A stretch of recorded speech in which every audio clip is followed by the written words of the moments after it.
I'm Aryeh Schwartz along with Rachel Galligan, and welcome to the Winsidr show where it's all about the W. Today is March 30th. The talk around town is a little thing called the NCAA tournament, aka March Madness. This episode, we're talking March Madness for the WNBA fan.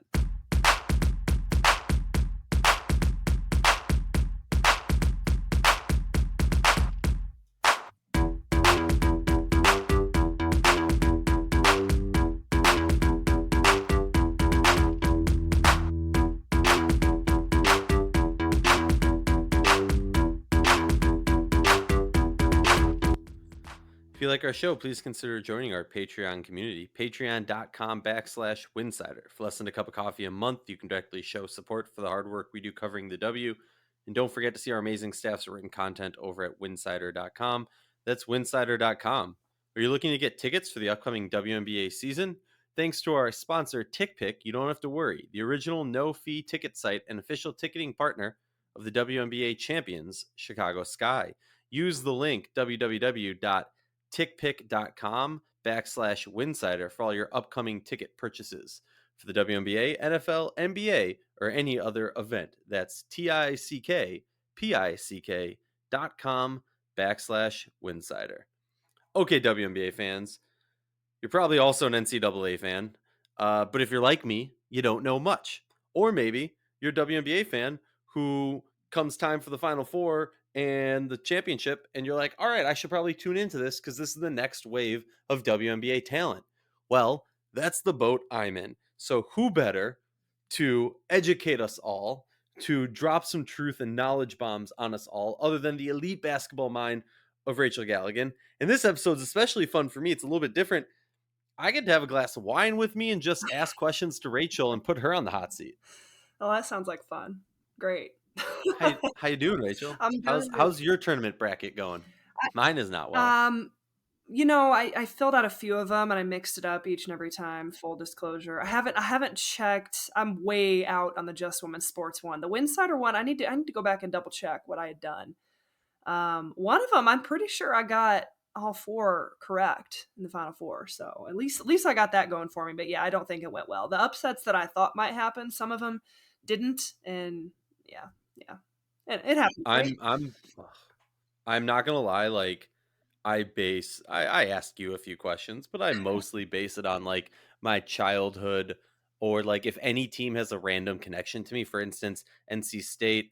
My uncle-in-law is a horticulture professor there. And so obviously I was riding with NC State and I was like, you know what? If there's ever going to be a time that they're going to beat UConn, I figured it would be this year.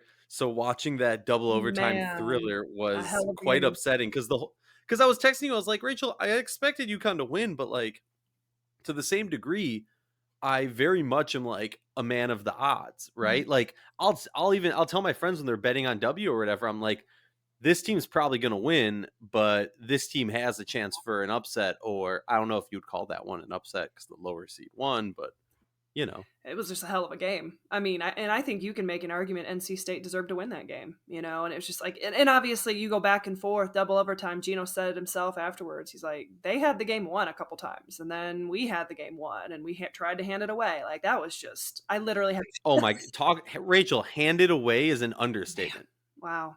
But I mean, that's what March is. It's survive and advance, and you make one more play. Thank God they have Paige Beckers, who completely took over. And I mean, that's what it takes in games like that. You have to have big time players making big time plays, and in that scenario, that was generational talent making big time plays and throwing her team on her back.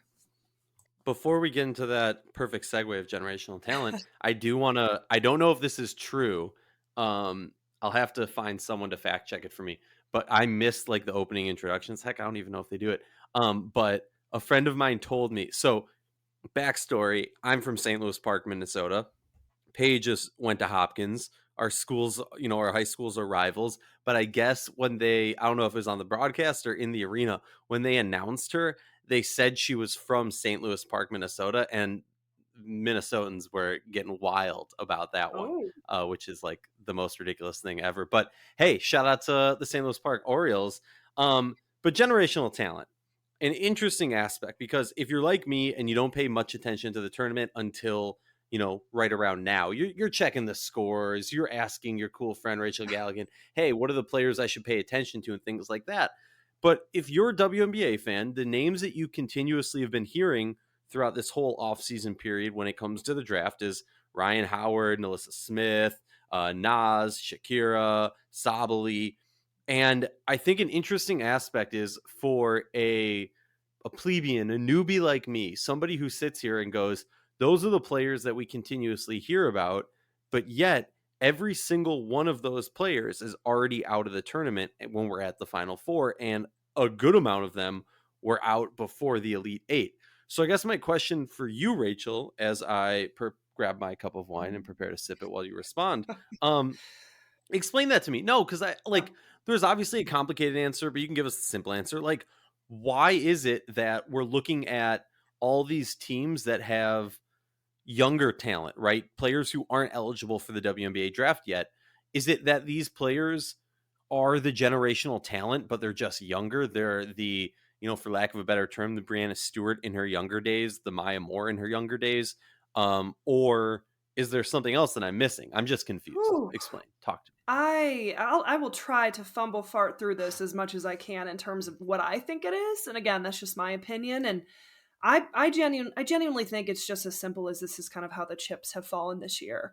Let's look at the lottery picks in particular, and Ryan Howard at Kentucky. Kentucky, it was a down year. You had a coaching change, you had just some things where just they were not clicking, and really just fumbled through the SEC conference. And honestly, it was until the tournament when if you finally felt like this roster was maybe starting to hit its stride. But Kentucky is down, but Ryan Howard has stayed that course and maintained her career there at Kentucky. And I think in some ways, her numbers and everything that she's capable of doing, yes, she could be doing these things at Louisville, I'm sure. She could be doing these things at Texas, but there is something to be said about her numbers and the way the offense had to run through her during her time in Kentucky. I mean, the amount of shot attempts and things like that. I'm not saying that impacts her draft stock at all. If anything, I think, there's an argument to be made about how opponents are scouting for primarily her and how trying to force someone else on Kentucky to beat them. So I think that argument kind of goes either way in terms of like, what the load that's on her shoulders, whether she's at a quote unquote better program right now or not. I just think that's kind of how the chips fell. Kentucky is a little bit down, and now you're in this age of transfer portal. So you've got players on the move left and right, left and right. I can't even keep up with it. No one can. That's a conversation for another day. So I think the landscape of women's college basketball is changing, but you still kind of have these powerhouse type of schools. And here's the thing, like Kentucky goes on, they hit their stride, they win the SEC tournament. It was one of the most incredible games I've ever been at, and I mean that's obviously a massive highlight. And I mean, if her stock needed to be helped anymore, like that certainly, kind of was the cherry on top to just her career and what she did at Kentucky. Now we could go to Baylor. I mean, Nalissa Smith. I mean, both these players are McDonald's All-Americans coming out of high school, so they've been pegged as potential superstars, and in terms of have that WNBA potential down the road. Now, obviously, there's 4 or 5 years there in between where we've got to see what they do. But Nalissa Smith, there's a coaching change this year. Baylor, they got upset. I mean, they completely got upset. They should not have gotten upset that early on. It definitely, credit to South Dakota because, it was a hell of a game. But, like Baylor, the NCAA tournament comes down to a few weeks. You've got to have you've got to have a little bit of luck. The stars have to align for you. And that's what makes this part of the season so incredible is, anything can happen, and we're seeing that more and more on the women's side, and certain upsets start to happen, and it's going to continue to be that way. I don't think it necessarily means like, and even like Ole Miss, Shakira Austin, who I think could easily be the third or the fourth pick in the draft. The player that she's evolved into, and the dominance that she brings playing against SEC level talent night in and night out. Now, Ole Miss, if they advance to the Elite Eight, again, this is no shade towards them. That would have been an incredible run for them. That is a program that has, kind of been rebuilt and rejuvenated these last few years. But I'm rambling, so bear with me. But you look at these teams that are in the Final Four. South Carolina. You could go down the line. Yes, I think what we're seeing right now in this Final Four is you have that kind of sophomore junior class where we've got some serious superstars that we're talking about. Obviously, we have Paige Beckers, we have the Haley Van Liths, we have Haley Jones, you have Aaliyah Boston. Players that we're not talking about with this draft are kind of, this is a huge moment for those types of players to shine. But I don't want to overlook the fact that there are a plethora of first, second round draft picks in this. One of them in particular, Emily Angsler at Louisville. She's only been there a year, came there from Syracuse. She's been phenomenal for the Cardinals this year. She's a huge reason as to why they're at the point where they're at. And I think she could go as high as, honestly, probably maybe fourth or fifth. I mean, Angsler is she brings things to the floor that, a lot of players, a lot of intangibles. Then you can go, look at UConn. Obviously, everybody wants to talk about Paige. But, you've got Kristen Williams, you got Avina Westbrook, Olivia Nelson-Adota, some of those potential maybe late first round, second round Well, picks. Adota, I was texting you this, Rachel, watching her just shank those 2 free throws um, in that NC State game. I'm like, Rachel, talk about I dropping your mean, draft stock. I don't know, because at the end of the day, she has the length and she has the coaching pedigree that she's coming from. She's going to get drafted, and she's going She's to. gonna get. And she's going to have a I shot at guess her this. roster. She's 6'5", she's Yeah. long, she's athletic, she's smart, she knows the game, so I think that she's a later round pick for sure. But, and then South Carolina, okay. Everyone's talking about Aaliyah Boston, but, we've got Destiny Henderson in there. Victoria Saxton, who is not talked about enough for the intangibles she's going to get drafted because she's just that workhorse, that blue collar, that leader on the floor. They call her the mama of the team. That's a player that, late second round. I'm not sure. I haven't finished my mock draft. I'm working on it right now. Make sure you check it out. I think Victoria Saxton, she's going to get drafted. So, you have a lot of these players. Stanford, that's you got Lexi Hull, she's really highly touted for her length, her shooting ability. She's going to get drafted. So, you do have, but with Stanford, Cameron Brink, she's a sophomore. She's going to be a huge name talked about in a couple years in terms of draft potential. So, I think that we have superstar names, superstar talent that are kind of in that sophomore junior range that are competing in this Final Four. But and that feels like it's overshadowing everything else. But I don't think it's really, there's still a lot of first round picks that are competing in this Final Four. Answer me this. Mm-hmm. Okay. Well, actually, it's funny because I was gonna say I tried to interrupt you, then I was like, Aryeh, Let shut me up. go. But no, you're right. Avina Westbrook is a player who I was real hyped on last year, and then she declared that she wasn't going into the draft. And it's interesting to see just how my feelings on her have changed over the year because I'm not as hyped anymore. Maybe that's my own fault. Maybe I was overhyped before, whatever.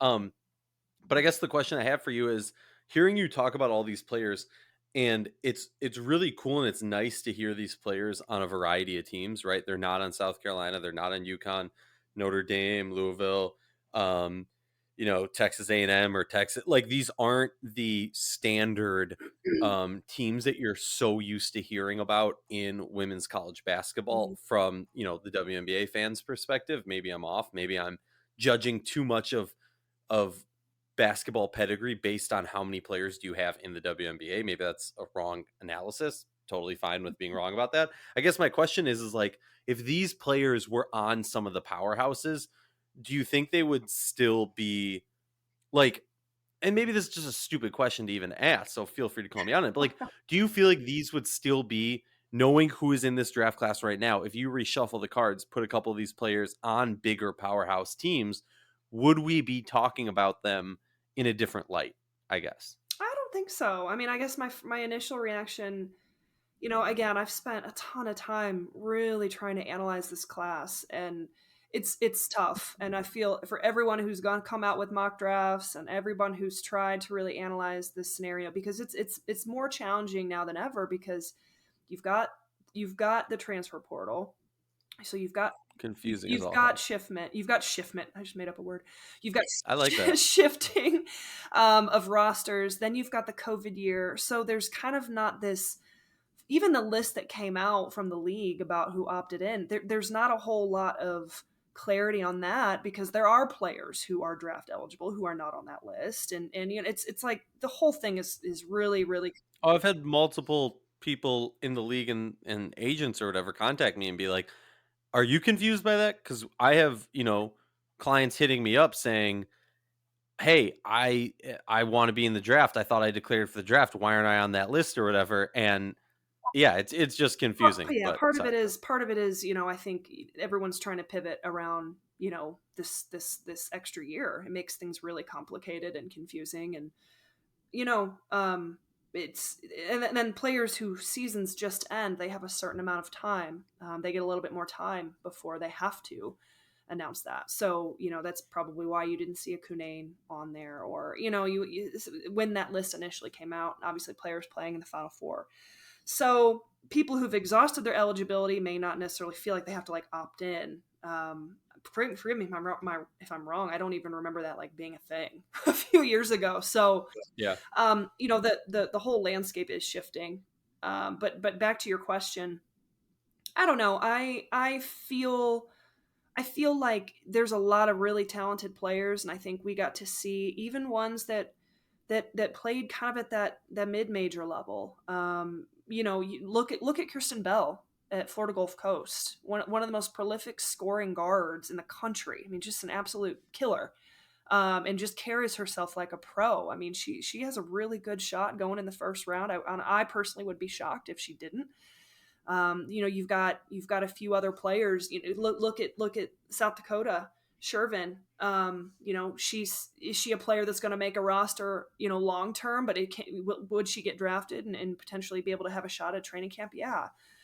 If she's on, Baylor, what does that look like? We could debate that all day. I think I think the most important conversation here is just the growth of the game, the exposure of the game. We are more aware of such a broad spectrum of players now than we ever have been, because of social media, because of the NIL, because of the exposure we're getting on television, because of ESPN Plus. And so I think that um, back to your I don't think that would make a big difference. I think the players are in the places where they felt as if they were going to be utilized in the way that, and challenged and pushed and grow in the way that they felt would better their career. So I think we'd still be talking about them if they were at different places.